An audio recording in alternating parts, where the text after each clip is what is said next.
Coming up on show 537, we're talking about the new Rivian going into production, Nissan updating North American Leafs, and a prototype electric F-150. Well, good morning, good afternoon, or good evening, wherever you are in the world. Welcome to the show, EV News Daily, from the heatwave that is the UK at the moment. Topped the 30-something degrees Celsius today. The highest I saw was 32, but they say up to 40 in places. And tonight, because it's been a very cloudy afternoon into the evening, it's about 25 degrees, 26 degrees C right now. They reckon it's going to be 25 degrees overnight. Let me put that into Fahrenheit, if that's where you are listening. 25 degrees Celsius is 77 degrees Fahrenheit. You might say that's nothing, but from here in the UK, if we get 25 degrees at the peak of the day in the middle of summer, we're very happy. We are not built for heat. Which is why, after last summer, we had a horrific summer. This year, we have air conditioning, and it's the best decision we ever made. Of course, I have a slight guilt, though, because now the sun's gone down and there's no solar power and it's not a particularly windy day. I am running my aircon, which is quite rare for the UK, actually, domestically in the UK. I'm running that from the grid. So what would make me feel much better next year, if I can save my pennies, is have some home storage. So charge the home storage during the day, and I can run my aircon next summer off the solar power from the day. But not for now, running it off the grid. It's quite a rare thing, actually, in this country. I think more people are doing it, but we just don't. It's useful for maybe 1 month out of 12 at a push, so it's a luxury. It's an extravagance, but when it's 25 degrees, there's no air. I had to do it last year. So this year, in the relative, well, I say relative comfort, I'm out in the studio at the bottom of the garden, which has been baking all day. So it's pretty hot where I'm recording. Thank you, as always, to myev.com. You know, those boys, I've been out to visit them. They're based in Miami. I imagine it's pretty hot there at the moment, enjoying their summertime. But, of course, you know, when I went out to visit MyEV, of course, when you go to the States, everything is just geared for the temperature, the heat. The air conditioning is everywhere, and it's good aircon as well. So I'm sure the team at myev.com were looking after the website today from the air-conditioned luxury of their offices. It's the marketplace to buy and sell and learn about EVs along the way as well. In the USA, check out myev.com. Well, Rivian have started production of their 754 horsepower electric pickup truck. The company, based in Michigan, published on Twitter today several images of the first body panels engraved with the brand's logo. They're also very proud, and some no less happy employees in the shots as well, taken at the new Rivian factory in Normal, Illinois. At first glance, the panels correspond to the side pillars of the cab, says the website Drive Tribe. Well, Rivian's new electric pickup truck has a fairly simple design structure. It's the chassis with a large battery between the axles, with 4 motors, 4 engines if you like, 1 for each wheel. It's the skateboard design, and that's why on top of it you can either put the Rivian R1T for truck or the R1S for SUV.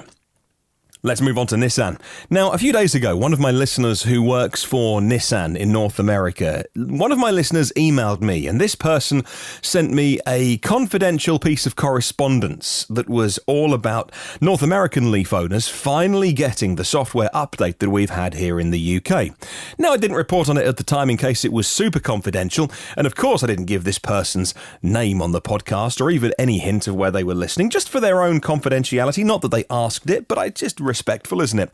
Well, in a new service bulletin, which has now made the news, Nissan has released a software update. For North American Leaf owners, it appears to give the US, the Mexican and Canadian customers the same improved charging rates that here in Europe Nissan Leaf owners have already got hold of. If it gives the same improved rates as customers over here, it'll largely solve rapid gate, says Jennifer at CleanTEchnica today. Well, the report is entitled 2018-2019 Leaf. Lithium-ion battery will not quick charge. That's what they call a bulletin. I guess in like car dealer circles. I don't know, I'm a noob at all of this, but it's called a bulletin on the car. And it tells the technicians to apply the updated software if the customer complains of slow DC fast charging. So this is not being rolled out to everybody regardless. The customer has to proactively complain of slow charging. So if you're listening to the podcast in the US and you've got yourself a Nissan Leaf, the phrase you need to use is slow DC fast charging, or complain of an inability to fast charge at all after several consecutive sessions. So if you want the update, get hold of Nissan locally to you. Complain about the failure to fast charge after several consecutive sessions, and you should get the patch. What's unclear is why the software update is being offered for all of the 2018 cars and 2019 cars as well. Of course, here, from late 2018 onwards, the patch was already installed on brand new cars. So maybe this software update is, as it's for all of the old cars and even new cars as well. It may be possible the software update is an improvement beyond that which was previously done in Europe. I'd love to know. Well, moving on to the Chevy Corvette. The Chevy Corvette C8 got lots of attention last week, and as soon as it was out, it's a mid-engined car, by the way, but rumours of an EV started. Well, John Wilkinson is GM's lead performance engineer, and he says that some of the technology used in developing the Corvette could trickle down to hybrids and full EVs. The most significant piece being what's called driver-in-the-loop simulation, says Motor1.com. Well, the driver-in-the-loop simulator combines a real-time computer replete with vehicle hardware with a driving simulator. It allows the user, in this case Mr. Wilkinson himself, to monitor things like springs, dampers, stabilizer bars, the chassis, all without putting prototypes of EVs on the road. Got a quote from John Wilkinson. He said this: "I'm very passionate about bringing our future EV portfolio to market, leveraging the driver-in-the-loop technology and applying what we've learned from testing dynamics on other vehicles like the Corvette. We will maximise the capabilities of our EV products. This will make the next few years extraordinarily challenging and exciting for me." So it's a way of testing EVs without the EVs ever hitting public roads. Well, Tesla's working on several significant manufacturing improvements for the Model Y, and it includes building a new, huge casting machine to produce a large part of the Model Y frame in one single piece. This is according to Fred at Electrek today. In an interview earlier this year, Elon Musk said that Tesla's moving to an aluminium casting design instead of a series of stamped steel and aluminium pieces for the Model Y. Now, a new patent application reveals the new casting machine that Tesla indeed plans to use to build the Model Y. Well, the patent is for what Tesla calls a multi-directional unibody casting machine for a vehicle frame and associated methods. Well, Tesla believes this design will reduce build time, reduce operation costs, the cost of manufacturing, the factory footprint, and operating costs, tooling costs, and even the quantity of equipment. Tesla even notes it will reduce the number of casting machines required to build a vehicle frame, and it could even build a complete or substantially complete frame from one single casting machine. I'll pop a link to Electrek in the show notes. Well, Hyundai rolled out a new version of its Sonata hybrid car. Not a particularly exciting car these days. Another hybrid to report on. But what would not normally be news, I'll bring you on the podcast because it's going to have a solar roof. It actually adds some zero-emission range to a petrol-powered hybrid, says CleanTEchnica. Well, Hyundai claims that with 6 hours of sunlight a day, the solar panels on the roof of the Sonata can charge the battery for 808 miles a year. Yeah, it's a big number, but so is a year. Granted, that is about 2.2 miles a day. It's a nice bonus, and maybe if you're just popping down the road, it means that you never have to turn on the engine, that you can run on EV power alone. Of course, with all petrol charging hybrids, we need to remember that some of them can't go only above a few miles an hour before the engine kicks in automatically. You can't turn it off. Some of them have automatic controls. I don't know about the Sonata. I don't know if that works in a similar way to the Leaf. I don't imagine that you'll be, if it's a soft petrol charging hybrid, so I'm not sure you're going to be able to do 60 miles an hour, for instance, for 2 minutes to use only EV power, but it's an interesting development. It'll certainly get some headlines. And hey, a couple of free miles every single day if you got some sunshine where you are. And goodness, we've had some sunshine today for a change. It's a nice addition, right? So Ford are making an F-150 electric. That's no secret. An all-electric version of America's best-selling vehicle, the F-150. We've seen spy photos of 2 prototypes on public roads, and today we get the first glimpse of the capability of the electric F-150. Well, they have released a demonstrational video, quite long, actually, pretty good, pretty interesting. It is just a bit of PR fluff, but ultimately it does show a F-150 body with an EV powertrain underneath it, and it is towing more than £1 million of weight, says Motor One.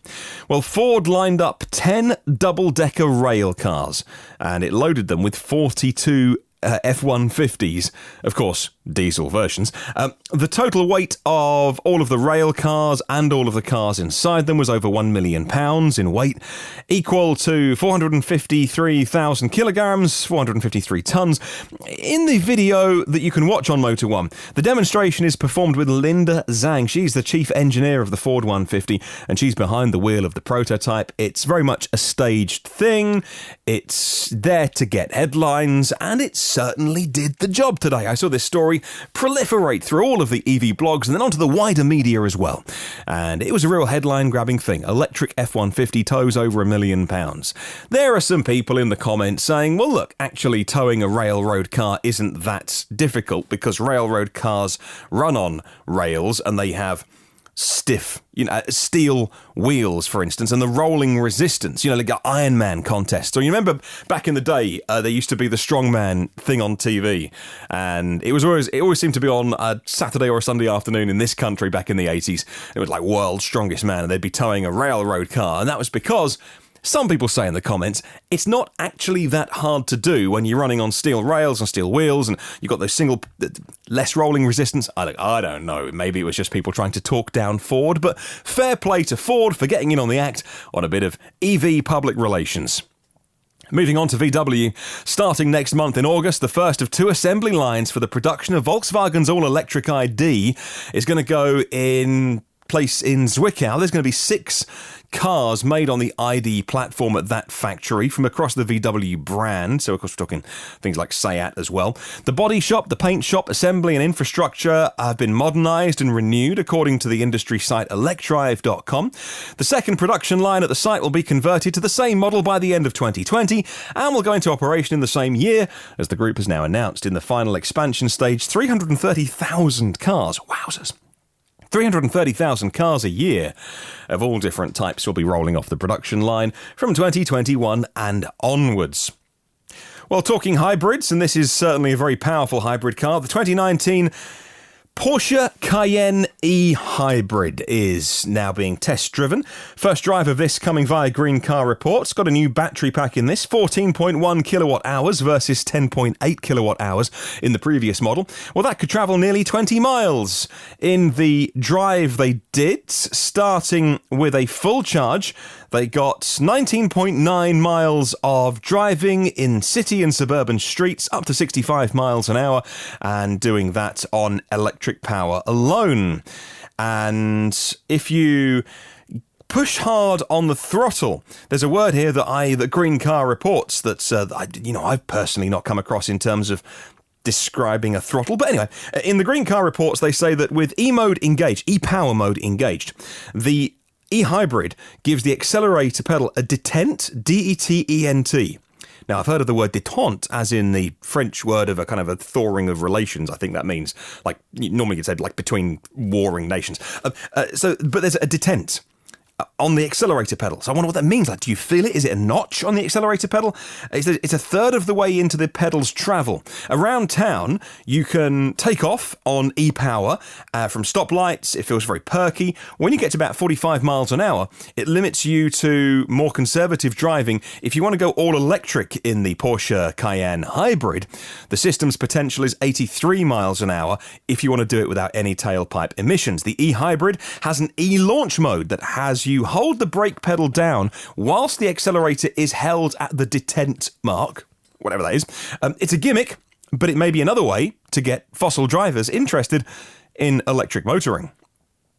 The Chinese company BAIC has acquired an equity interest of 5% in Daimler through one of their investment companies. Daimler and BAIC are already linked in a long-standing partnership since 2003. The two companies have cooperated the production of EVs, R&D, the sale of passenger cars as well, and since last year, Daimler also has their own interest of 3% in a joint company called Blue Park New Energy. They make EVs for the Chinese market. So those two companies getting closer as they look to build electric vehicles. And finally today, Seat's performance brand, Cupra is going to have an offshoot, and we saw some more details today. Another rally of teaser images for an upcoming concept car, the all-electric performance SUV. Well, it's set to be unveiled at the Frankfurt Motor Show in September, and the brand's first all-EV road car will give us a look to the future for the Seat brand.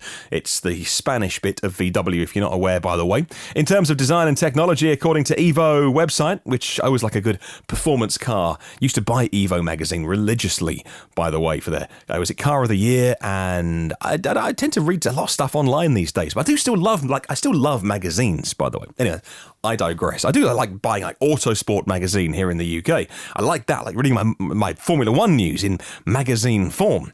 Well, at the rear, the electric powertrain on the Seat is going to alter its design from the fossil car. Obviously no exhausts, but also a much bigger an aggressive, aerodynamically efficient diffuser, and a roof-mounted vortex generator, a light bar spanning the entire width of the vehicle. That seems to be a bit of a fashion these days, with automakers doing that light bar across the whole back of the vehicle. Looks super cool. At the Frankfurt Motor Show, we'll find out a little bit more. Thank you to everybody who has connected with me today on Twitter. I always like saying to people, I need to be better at Facebook. I know I need to be better at Facebook, by the way. But I popped a picture on Twitter last night that I found on Reddit of a Ford truck. This isn't an F-150. This is one of the bigger ones. Towing what looks like a massive caravan. And it's pulled up at a Tesla supercharging station, and it's parked horizontally up along the parking spaces. In other words, it's blocked the charging station because this person probably needed 30, 40 feet, what do you reckon, to park their truck. So they've just parked all the way along the superchargers. Brilliant. Anyway, it's always interesting to read the comments of posts like that. And let's just say there's plenty of people on Twitter who were not taking any prisoners with this particular fossil driver. Always made me smile. And if you want to connect, by the way, I'm on social media. If you search EV News Daily, then you will find me on Facebook, on Twitter, on LinkedIn, and the rest. And if you want to take part in Question of the Week, I'd love to hear from you. Set by myev.com this week. Keep your comments coming in. What's the most constructive way to stop any charging spaces being iced? Clearly, this Ford truck driver with his big caravan hooked on the back, maybe even on the fifth wheel. It's that kind of big. I'm not sure how big this caravan is. You can't really see. It's a front shot that's blocked all of the superchargers. Maybe this person needs a constructive lesson in what they've done. Maybe it was an accident. Maybe they need to dash in and find out where they can park overnight or something with the receptionist. It's a Holiday Inn, by the way. Or maybe they're just parked for the evening and they are an enormous a-hole. I don't know. What's the most constructive way to stop chargers being blocked by fossil cars? Email me if you want. My personal email is hello@evnewsdaily.com. Thank you so much, 236 patrons of the podcast. Your generosity every single month. Thank you for your support. Keeps me going. And to Phil Roberts from Electric Future, our premium partner, Brad Crosby, Avid Technology as well. If you want to get any of the previous 536 shows, you can do that online, or the new ones come first and free and automatically. I imagine you subscribe already, but if you don't yet, hit subscribe and you get the show directly into your podcast catcher or whatever you like to use, Apple, Google, Spotify and the rest. If you can share the podcast, did you hear that? Damn, I didn't mute my PC. That was an email arriving. Bang on target. If you can share this podcast with one person or a million people, that would be amazing. One person would be so cool. If you can spread the word about electric cars, I'll do my bit, you do your bit, it'd be awesome. In the meantime, come and say hi on the socials by searching EV News Daily. Have a wonderful day. I'll catch you tomorrow. And remember, there is no such thing as a self-charging hybrid.